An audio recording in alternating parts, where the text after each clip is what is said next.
আসসালামু আলাইকুম ওয়া রাহমাতুল্লাহি ওয়া বারাকাতুহু। ইন্নাল হামদালিল্লাহ ওয়াসসালাতু ওয়াসসালামু আলা রাসূলিল্লাহ ওয়া বা'দ। আস্তাউযু বিল্লাহি মিনাশ শাইতানির রাজীম। বিসমিল্লাহির রহমানির রহিম। আসলে প্রত্যেকটি মৃত্যু আমাদেরকে স্মরণ করিয়ে দেয় এই যে পৃথিবীতে আমরা এত কিছু করছি, আমরা কেউ সেলিব্রিটি, আমরা কেউ ডক্টর, ইঞ্জিনিয়ার, প্রফেসর, এই পৃথিবীতে আমাদের ক্ষমতার দাপট দেখিয়ে বেড়াচ্ছি আমরা। এই মৃত্যুগুলো আমাদেরকে স্মরণ করিয়ে দেয় আসলে এই জীবনের চরম এবং পরম সত্য হচ্ছে মৃত্যু। আমরা যেই পর্যায়েই থাকি না কেন, আমাদের সবাইকে একটি জায়গাতে গিয়ে স্থির হতে হবে, সেটি হচ্ছে কবর। কবরের মধ্যে আমাদেরকে সবাইকে শায়িত হতে হবে। আল্লাহ রাব্বুল আলামিন পবিত্র কোরআন ইরশাদ করছেন, কুল্লু নাফসিন যায়িকাতুল মাউত, যে পৃথিবীতে প্রত্যেকটি জীবিত প্রাণী একদিন মৃত্যুর স্বাদ আস্বাদন করবে।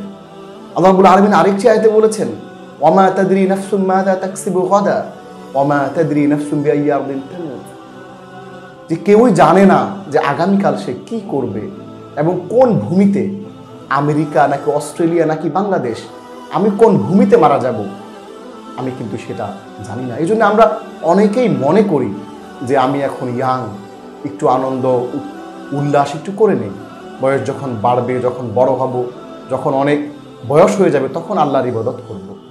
আমাদের কাছে আল্লাহ মেসেজ দিচ্ছেন যে আমি হয়তো আগামী কয়েক মিনিটের মধ্যেই আমার মৃত্যু হয়ে যেতে পারে। আমার এত নাম যশ খ্যাতি, ঠিক যে মুহূর্তে বিমানটা বিধ্বস্ত হলো, ঠিক সেই মুহূর্তেই আমার এই দুনিয়ার সকল কিছু, নেম ফেম যশ খ্যাতি সব কিছু মিথ্যা হয়ে যাবে।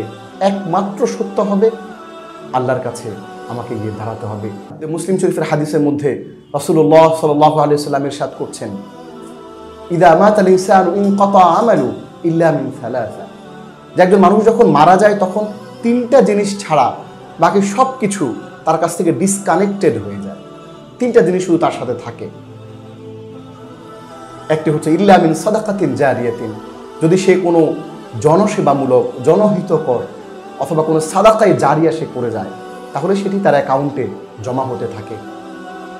আও ইলমিন ইনতাফাউ বিহি, অথবা সে যদি কাউকে কোনো জ্ঞান শিখিয়ে যায়, কাউকে যদি সেই জ্ঞানের আলোয় আলোকিত করে যায়, তাহলে সেই জ্ঞান দিয়ে যদি সে কেউ আমল করে, তাহলে সেই আমলের সওয়াব তার আমল নামায় যেতে থাকবে।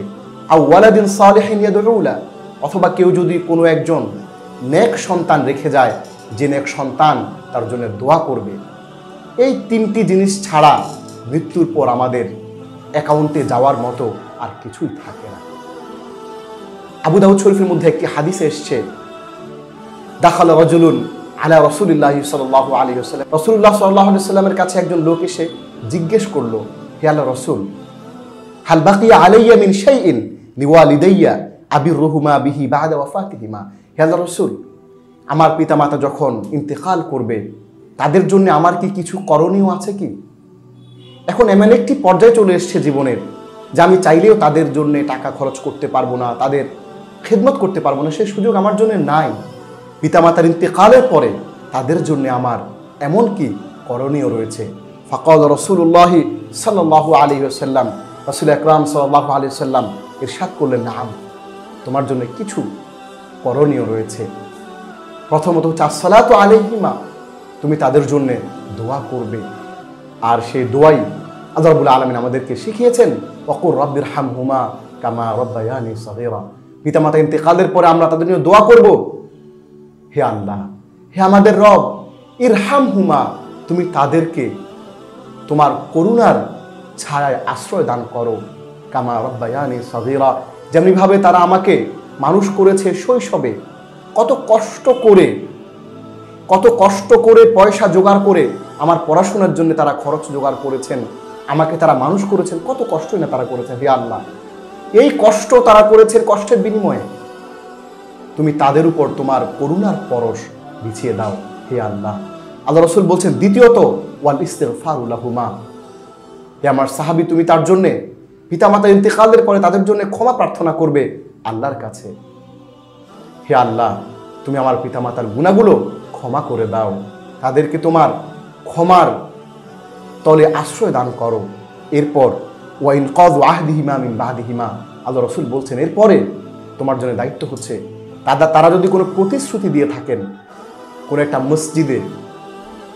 মসজিদের নির্মাণ কাজে 10 বস্তা সিমেন্ট দেওয়ার জন্য যদি তারা প্রতিশ্রুতি দিয়ে থাকেন, অথবা কোনো একজন এতিমকে ভরণ পোষণের জন্য যদি তারা কোনো প্রতিশ্রুতি দিয়ে থাকেন, তাহলে সন্তান হিসেবে তোমাদের দায়িত্ব হচ্ছে তাদের প্রতিশ্রুতিগুলো তোমরা পূরণ করবে।